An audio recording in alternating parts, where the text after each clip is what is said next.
Hi everyone, स्वागत है आप सबका आपके अपने चैनल केयर्स क्लासेस में। आज के इस लेक्चर में हम सब देखेंगे क्लास 11th का फिजिक्स। इसके पहले वाले लेक्चर में हम सब सदिशों के योग से संबंधित और सदिशों के वियोजन से संबंधित जितने भी न्यूमेरिकल थे, जितना हो सकता था कर चुके हैं। तो आज हम सब एक नए टॉपिक से स्टार्ट करेंगे। आपका एक नया टॉपिक है उसी में सदिश में सदिशों का गुणन। सदिशों का गुणन आपको शुरुआत में ही ये बात बताया गया है कि जैसे जब सदिशों का योग होता है वो साधारण बीजगणित नियम का पालन नहीं करता है। राशियां दो प्रकार की बताई गई थी, एक सदिश राशियां होती हैं और एक अदिश राशियां होती हैं। जो अदिश राशियां होती हैं वो साधारण बीजगणित का उनका योग गुणा जोड़ घटाना जो भी कुछ आप करते हो वो साधारण बीजगणित के नियम से करते हो। लेकिन जो सदिश राशियां होती हैं उनका योग साधारण बीजगणित के नियम से नहीं होता है। उनके योग के लिए अभी आपने देखा ना, सदिशों का योग आप सीधा 2 + 3 बराबर, कभी 2 न्यूटन होगा कभी 3 न्यूटन होगा, तो उनका रिजल्टेंट क्या हमेशा 5 न्यूटन आता है क्या? नहीं। जब दोनों एक ही डायरेक्शन में होगी तभी उनको आप सीधा जोड़ोगे। बात समझ में आ रहा है ना? और अगर अलग अलग एंगल पर होंगी तो उनका रिजल्टेंट अलग अलग आता है।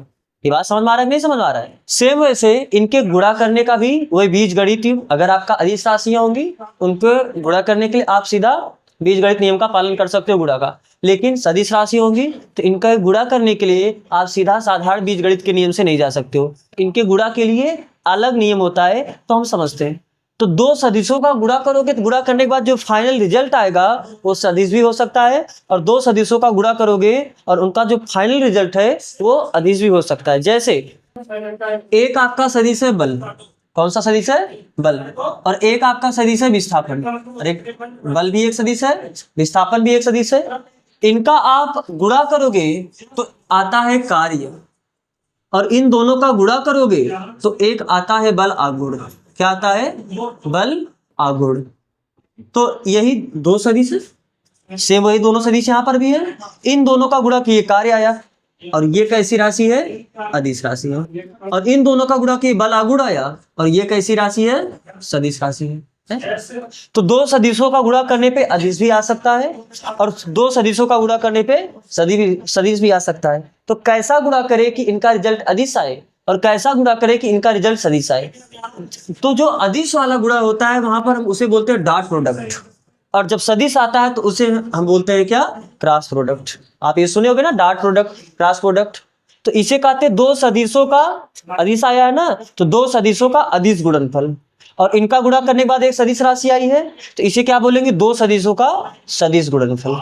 बात समझ में आ रहा है? यानी सदिशों का गुणन दो तरीके से होता है, एक उनका अदिश गुणन होता है और एक उनका सदिश गुणनफल होता है। तो चलो सबसे पहला इसमें हम सब देखते हैं सदिशों का अदिश गुणनफल।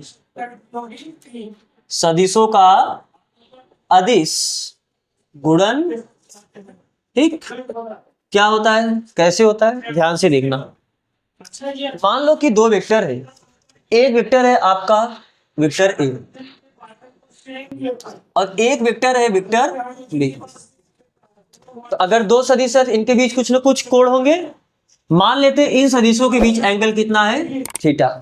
दो सदिश है, एक सदिश मान लो ये आपका वेक्टर ए है और ये आपका क्या है? वेक्टर बी है, और इनके बीच एंगल कितना है? थीटा। तो इन दोनों सदिशों का गुणा करो, और गुणा करने के बाद जो रिजल्ट आए वो अदिश हो। ये क्या होगा? ऐसे vector A dot vector B. इसे दर्शाएंगे कैसे? दो सदिशों के अदिश गुणन को दर्शाते हैं vector A dot vector B. और ये होता क्या है? Mod vector A mod vector B into cos theta. Theta क्या है? दोनों सदिशों के बीच कोण। और इसे सिंपल हम ऐसे भी लिख सकते हैं, कैसे? Vector A dot vector B ये बराबर होगा क्या? वेक्टर ए का मान। क्या इसे आप सिंपल ए भी लिखते हो कि नहीं लिखते हो? आपको बताया गया है कि यदि कोई वेक्टर ए है इसके परिमाण को आप दो तरीके से दर्शा सकते हो, एक इस तरीके से और एक सिंपल केवल ए लिखते। तो इनका जो परिमाण होगा और इसे लिख सकते हैं बी, और ये क्या हो जाएगा? cos theta. यानी vector A dot vector B को आप ऐसे भी लिख सकते हो क्या? A B cos theta. बात समझ आ रहा है ना? तो जहां ए क्या है? यहाँ ए क्या है? वेक्टर ए का परिमाण, और बी क्या है, वेक्टर बी का परिमाण। और यहाँ पर थीटा क्या है, और यहाँ पर थीटा क्या है, दोनों सदिशों के बीच, यानी वेक्टर ए और वेक्टर बी के बीच ना, vector A and vector B के बीच। तो कैसे आपको पता चला कि ये अदिश है, क्योंकि ध्यान से देखो, आपने vector A dot vector B किया तो आया क्या है, A B cos theta. A क्या है, वेक्टर ए का परिमाण, यानी एक नंबर होगा।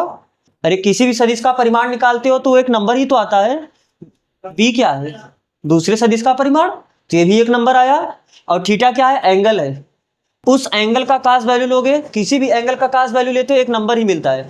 मान लो अगर थीटा का वैल्यू यदि 30 अंश है तो cos 30 का वैल्यू कितना होता है, cos 30 का वैल्यू कितना होता है, √3/2। cos 60 का वैल्यू कितना होता है, आ रहा है एक नंबर आ रखने, किसी एंगल के लिए आप cos वैल्यू निकालोगे आएगा एक नंबर। तो यदि ये भी एक प्योर नंबर, ये भी एक नंबर, ये भी एक नंबर, तो नंबर में नंबर का गुणा करोगे तो आएगा फाइनली एक नंबर ही आएगा। और नंबर के पास क्या डायरेक्शन होता है, नंबर के पास क्या दिशा होता है, तो यानी जब दो वेक्टर का डॉट प्रोडक्ट लेते हो, अदिश गुणन करते हो, तो क्या आता है, एक प्योर नंबर आता है, यानी एक अदिश राशि।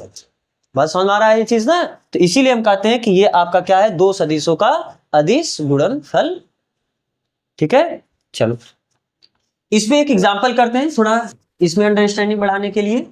जैसे मान लो कि चलो ये आपका एक क्वेश्चन है, कोई एक वेक्टर है या पहला बल है F1, ये है 5 न्यूटन का, और एक दूसरा बल है, इसका परिमाण मान लो कितना है, 6 न्यूटन का, और इनके बीच एंगल कितना है, 60 अंश। इनके बीच एंगल कितना है, 60 अंश। तो आपसे पूछा है कि आप vector F1 dot vector F2 बताइए। तो दो वेक्टर का डॉट निकालने का भी आपने फार्मूला पढ़ा है कि दो वेक्टर का डॉट प्रोडक्ट कैसे निकालते हो, F1 F2 cos थीटा, ये होगा डॉट प्रोडक्ट इनका। तो कितना हो जाएगा, this implies that vector F1 dot vector F2 ये बराबर हो जाएगा, F1 का वैल्यू कितना है 5, F2 का वैल्यू कितना है 6 इंटू cos 60 ना, थीटा का वैल्यू 16, तो 6×5 30, और cos 60 का वैल्यू कितना होता है 1/2, तो 2 से कैंसिल हुआ 15, तो यानी vector F1 dot vector F2 ये बराबर आ गया कितना 15। बहुत समझ में आ रहा है ना। इस तरीके से हम क्या करते हैं, दो वेक्टर का डॉट निकालते। तो अगर आपको ये लिखना है तो आप लिख सकते हो। चलते हैं फिर आगे। अब इनमें कुछ एक विशेष स्थितियों को देखो, ध्यान से देखो। यदि कभी वेक्टर आपको आई cap J cap K cap form में दे, तब उससे पहले हम थोड़ा सा आई कैप का आई कैप के साथ आप इन सब का डॉट प्रोडक्ट निकाल लो। I cap dot I cap, I cap dot J cap, I cap dot K cap, J cap dot I cap, J cap dot J cap, J cap dot K cap, K cap dot I cap, K cap dot J cap, K cap dot K cap. बात समझ आ रहा है, कैसे निकालोगे, formula यही है ना। दो वेक्टर का डॉट प्रोडक्ट निकालने के लिए आप क्या करते हो, पहले वेक्टर का परिमाण इंटू दूसरे वेक्टर का परिमाण इंटू cos थीटा, इसी से आप डॉट प्रोडक्ट निकालते हो ना। तो बताओ vector I cap dot I cap कैसे निकलेगा, दो वेक्टर का डॉट प्रोडक्ट निकालने के लिए पहले का परिमाण, क्या आई cap J cap K cap ये सभी यूनिट वेक्टर है कि नहीं है। यूनिट वेक्टर मतलब ऐसे वेक्टर जिनके परिमाण कितने होते हैं, एक। मात्रक सदिश भी से इसे बोलते हैं ना। तो ऐसे सदिश जिनके परिमाण एक होते हैं, ऐसे सदिशों को आप क्या बोलते हो, यूनिट वेक्टर यानी मात्रक सदिश। तो आप इसे ऐसे लिख सकते हो क्या, पहले वेक्टर का परिमाण इंटू दूसरे वेक्टर का परिमाण, अरे यही तो है ना, इंटू cos थीटा, इनके बीच एंगल कितना है। अब ध्यान से देखो, आई कैप होता क्या है, एक्स एक्सिस के डायरेक्शन में जो एकांक परिमाण बताने वाला सदिश होता है, इसी को आप आई कैप बोलते हो। फिर आई कैप फिर वही डायरेक्शन हुआ, तो आई कैप जिस डायरेक्शन में होगा तो ये दूसरा आई कैप भी उसी डायरेक्शन में होगा नहीं होगा। तो जब दो वेक्टर एक ही डायरेक्शन में होंगे तो उनके बीच एंगल कितना होता है, 0 अंश। जब दो वेक्टर एक ही डायरेक्शन में होंगे तो इनके बीच एंगल कितना होगा, 0 अंश ही होगा ना।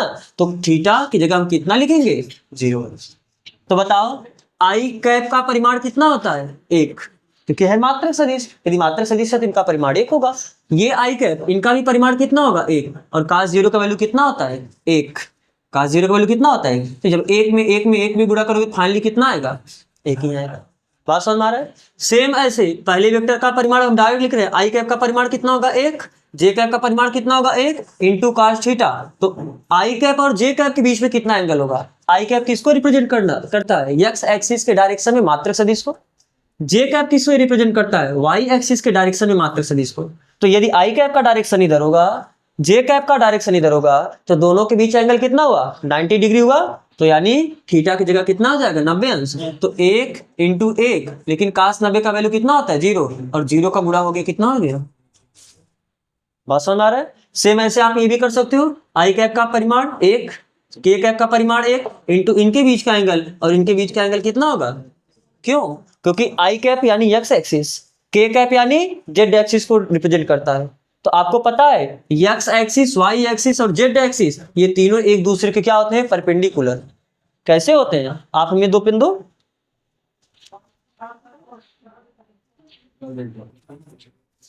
ध्यान से देखो, मान लो कि ये आपका यही है, तो ये आपका देखो एक एक्स एक्सिस हुआ, एक आपका वाई एक्सिस हुआ, और एक आपका क्या हुआ? जेड एक्सिस हुआ। क्या एक्स एक्सिस और वाई एक्सिस के बीच भी एंगल 90 हुआ? वाई एक्सिस और जेड एक्सिस के बीच भी एंगल 90 हुआ। किसी दो एक्सिस को आप पकड़ लो, दो के बीच एंगल किसी भी तरीके से आप देखो कितना होगा?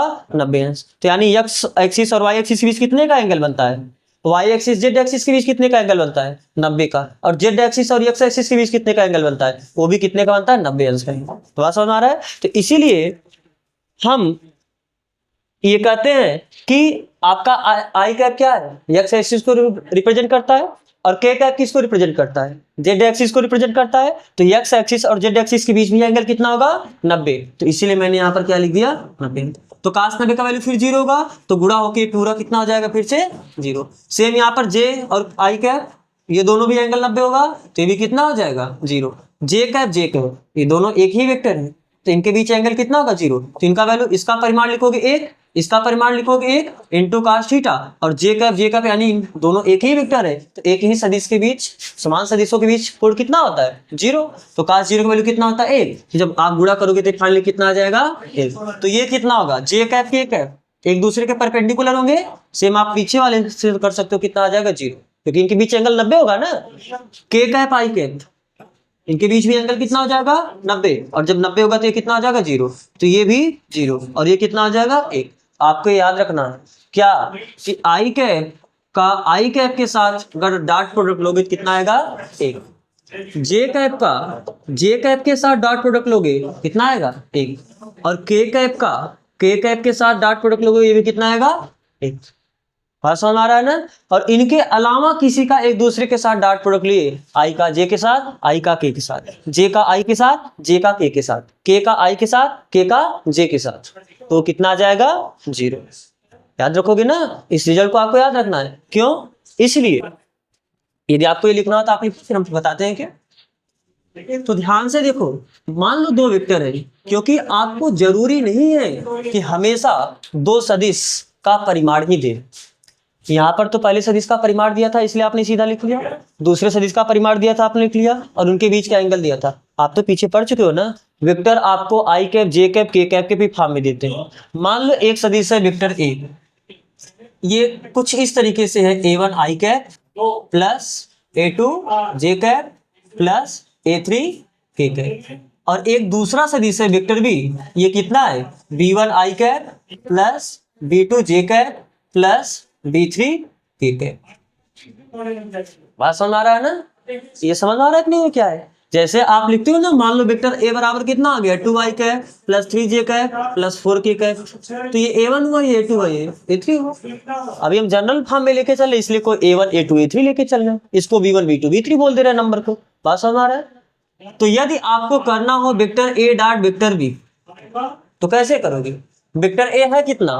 A1 I cap plus A2 J cap plus A3 K cap dot, dot ही तो करना है किसके साथ? वेक्टर बी के साथ। वेक्टर बी आपका कितना है? B1 आई कैप प्लस B2 जे कैप प्लस B3 के कैप। क्लियर है? तो क्या आप इसका गुणा इसमें, फिर इसका गुणा इसमें, फिर इसका गुणा इसमें, ऐसे कर सकते हो? नहीं कर सकते हो? तो कितना हो जाएगा? जब इसका गुणा इसमें करोगे तो A1 आई कैप का डॉट लेना पड़ेगा किसके साथ? चलो वैसे कोष्टक में लिख देते इसे, B1 आई कैप के साथ। फिर इसका इसके साथ डॉट लेना पड़ेगा, यानी प्लस इसका इसके साथ dot low, A1 I cap का डॉट लेना है किसके साथ, B2 जे कैप के साथ, प्लस इसका इसके साथ डॉट लोगे, यानी A1 आई कैप का डॉट लेना है B3 के कैप के साथ। ठीक है, फिर आपको ये जो दूसरा है तीनों के साथ जाएगा, यानी A2 जे कैप इनका डॉट लेना पड़ेगा किसके साथ, B1 आई कैप के साथ, प्लस A2 जे कैप का डॉट प्रोडक्ट लेना पड़ेगा B2 जे कैप के साथ, फिर A2 जे कैप का डॉट लेना पड़ेगा B3 के कैप के साथ, प्लस अब इसका तीनों के साथ, यानी A3 के कैप का डॉट लेना है B1 आई कैप के साथ, प्लस A3 के कैप का डॉट लेना है B2 जे कैप के साथ, प्लस A3 के कैप का डॉट लेना है किसके साथ, B3 के कैप के। क्लियर है? अब ध्यान से देखो, ये तो है नंबर, यानी A1 B1 ये तो नंबर है। अदिश गुणनफल तो केवल आपका वेक्टर के साथ होता है, तो यहाँ पर वेक्टर है क्या, आई कैप, और इसमें वेक्टर कौन है, आई कैप। तो क्या आप इसे ऐसा लिख सकते हो क्या, A1 B1 आप एक जगह लिखो, बाकी आप आई कैप का आई कैप के साथ डॉट ले। बात समझ में आ रहा है नहीं, ये चीज आपने A1 B1 ये आपका कांस्टेंट नंबर था, तो नंबर का गुणा आप एक तरफ कर दिए, और ये जो वेक्टर है आई कैप और आई कैप इनका आप डॉट ले लो। बात समझ आ रहा है? प्लस यहाँ पर इसका इसके साथ डॉट लेना, तो इसका गुणा इसमें हो जाएगा, यानी A1 का गुणा किसके साथ हो जाएगा, B2 के साथ, बाकी आप इनका डॉट ले लो, यानी आई कैप का डॉट ले लो किसके साथ, जे कैप के साथ। सेम ऐसे A1 B3 आप लिख सकते हो, और यहाँ पर बचेगा कितना, I cap dot K cap, plus A2 B1 को आप वैसे लिखोगे J cap dot I cap, plus A2 B2 को आप एक जगह लिखोगे और J cap dot J cap. फिर यहाँ पर A2 B3 को आप एक जगह लिखो, बाकी आपको जो डॉट लेना है डॉट वेक्टर के साथ लिया जाता है, तो जे cap dot K cap, plus A3 B1 के cap dot I cap, plus A3 B2 के cap dot J cap, plus A3 B3 के कैप डॉट के कैप। आपको याद नहीं करना है, बस अभी आप समझ लो, ठीक है। इसके पहले आपने देखा आई कैप डॉट आई कैप, इसका वैल्यू कितना होता है 1, आई का जे के साथ डॉट कितना होता है 0। डराता ना इसे पुलिस ना, तो घरा में इस भाग के बाहर ही आई है, मुझे पहले में हो रही है ऐसा ना आएगा।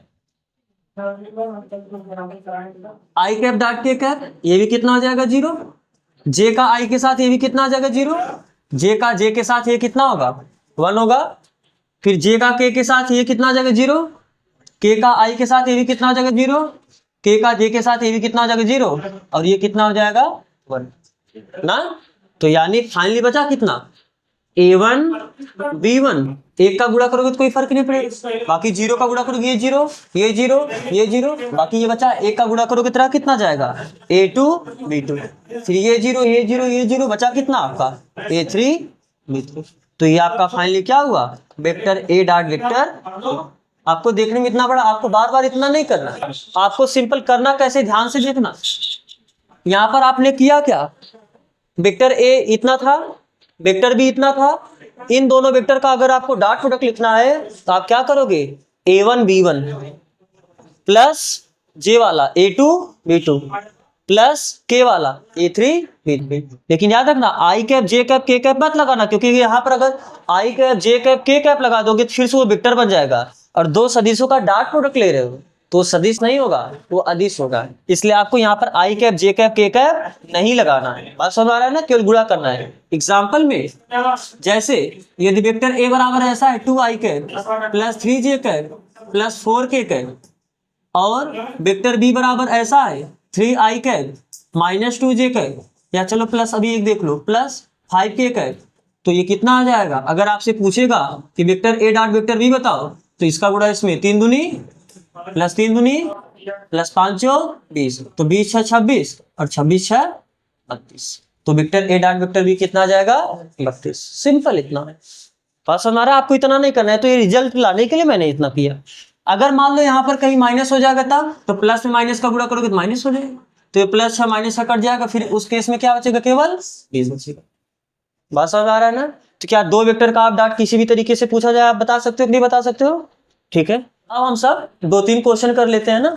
तो डॉट प्रोडक्ट पे अब आपको फार्मूला भी आपने क्या देखा कि vector A dot vector B ये बराबर क्या होता है ए बी कॉस थीटा। और अगर कभी आपका वेक्टर मान लो एक वेक्टर है इस तरीके से a1 i cap plus a2 j cap plus a3 k cap, और एक दूसरा वेक्टर है वेक्टर बी b1 i cap plus b2 j cap plus b3 k cap, और अगर आपको vector a dot vector b चाहिए तो आप क्या करोगे a1 b1 प्लस इसका गुणा इसमें a2 b2 और इसका गुणा इसमें a3 b3। आप दोनों तरीके से जैसे क्वेश्चन का डिमांड रहेगा, क्वेश्चन में जिस तरीके से आपको वैल्यूज दिए रहेंगे उस तरीके से आप जाके या तो इससे डॉट प्रोडक्ट निकालना या तो आप इससे डॉट प्रोडक्ट निकालना। तो आओ 2-3 क्वेश्चन इस पे करो। मान लो एक वेक्टर आपका ये है, एक वेक्टर आपका ये वेक्टर है ए, ये वेक्टर है बी, ये 5 न्यूटन का है, ये आपका 6 न्यूटन का है, इनके बीच एंगल दिया है कितना मान लो 60 अंश। तो आपको बताना है वेक्टर ए डॉट बी। ठीक है, तो बताओ कैसे बताओगे। अब यहाँ पर क्या पहले वेक्टर का वैल्यू दे दिया, यहाँ पर दूसरे वेक्टर का वैल्यू दे दिया और उनके बीच एंगल दिया है। तो पहले वेक्टर का वैल्यू यानी ए दिया है, दूसरे वेक्टर का परिमाण यानी आपको बी दिया है और उनके बीच एंगल यानी आपको थीटा दिया है। तो क्या आप इससे डॉट प्रोडक्ट बता सकते हो? नहीं बता सकते हैं, जब सभी वैल्यूज दिए हैं तो आप बता ही सकते हो ना। तो चूंकि आप बोलोगे क्या कि vector A dot vector B ये बराबर होता है क्या ए बी कॉस थीटा।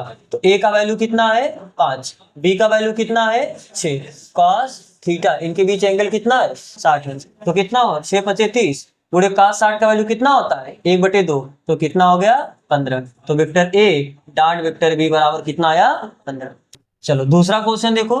मान लो एक वेक्टर आपका ये है ए और एक वेक्टर आपका है ये बी, ये आपको एंगल दिया है मान लो कितना 120 अंश। इस वेक्टर का परिमाण दिया 10 न्यूटन और इसका भी परिमाण आपको दिया कितना 10 न्यूटन। तो आपसे पूछा कि इन दोनों वेक्टर का डॉट प्रोडक्ट बताइए। तो यहाँ पर आप vector A dot vector B करोगे तो आपको पता है ना vector A dot vector B का फार्मूला क्या होता है ए बी कॉस थीटा। तो वेक्टर ए क्या होता है वेक्टर ए का परिमाण। तो पहले वेक्टर का परिमाण कितना है, अरे आपका यही तो वेक्टर ए है ना, तो पहले वेक्टर का परिमाण कितना है 10 और दूसरे वेक्टर का परिमाण भी कितना है आपका 10 और कॉस थीटा इनके बीच एंगल कितना दिया है 120 अंश। तो क्या दोनों वेक्टर के बीच एंगल 120 अंश है? बिल्कुल नहीं। आपको बताया गया था कि यदि जब दो वेक्टर के बीच एंगल निकालना हो तो हेड से हेड या टेल से टेल होना चाहिए। यहाँ तो हेड से टेल दिया है ना, हेड से टेल जुड़ा है ना, तो फिर ये एंगल इनके बीच का एंगल कैसे हो सकता है। तो इसके लिए आपको क्या बताए थे आप इस वेक्टर को आगे लाके शिफ्ट करोगे। क्या इस वेक्टर को ऐसे आगे आप शिफ्ट कर सकते हो? नहीं शिफ्ट कर सकते हो। तो क्या अब टेल से टेल मैच हुआ कि नहीं मैच हुआ। तो अब ये जो होगा एंगल ये इन दोनों के बीच का एंगल होगा। तो यदि ये एंगल 120 है तो एक रेखा पे 180 उसका कोण बनता है, तो 120 होगा तो ये कितना आ जाएगा 60 अंश। बात समझ आ रहा है। तो कितना हो जाएगा, तो इनके बीच का एंगल 120 अंश नहीं होगा, इनके बीच का एंगल 60 अंश होगा। तो कितना होगा cos 60, तो 10 दाह में 100 और cos 60 का वैल्यू बटे 2 तो 50। तो कितना आ गया vector A dot vector B बराबर कितना आया 25। बात समझ में आ रहा है ना। अब इन पे भी आप कुछ और क्वेश्चन करो। जैसे मान लो कि आपको ये दिया है,